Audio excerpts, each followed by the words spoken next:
Modi complete you turn അടിച്ചത്. Surrender ചെയ്തു, ആ വാക്കാണ് ഞാൻ ഉപയോഗിക്കുന്നത്. ഉറപ്പായിട്ട് സറണ്ടർ ചെയ്യേണ്ട സംഭവമാണ് ഇത്. റഷ്യയുടെ കൂട് മേടിച്ച് പണിഷബിൾ ആയിട്ടുള്ള ടാരിഫ് മേടിച്ച് കഴിഞ്ഞാൽ ഇന്ത്യ എന്ന് പറഞ്ഞ രാജ്യത്തിന് മുന്നോട്ട് പോകാൻ പറ്റത്തില്ല. അത് കണക്കുകൾ വെച്ചാൽ ഞാനിത് പറഞ്ഞത്. നമ്മൾ വീണ്ടും ആവർത്തിക്കും, നമ്മൾ പ്രസവിക്കാൻ പോകുന്നൊരു കുട്ടിയാണ്. എക്കോണമിയിൽ വൈബ്രൻ്റ് ആണ്, പക്ഷെ അത് പ്രോപ്പറായിട്ട് പ്രസവിച്ച് വളരാനുള്ള സമയമെടുക്കും.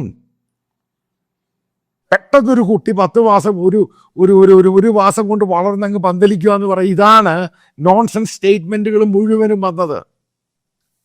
മോദി തന്നെ തീരുമാനിച്ചു. അമേരിക്കൻ നാച്ചുറൽ പാർട്ട്ണർ, ആലോചിച്ചോണം ആ വാക്ക്. എന്താണ് natural partner? America Indian natural പാർട്ട്ണറാണ്.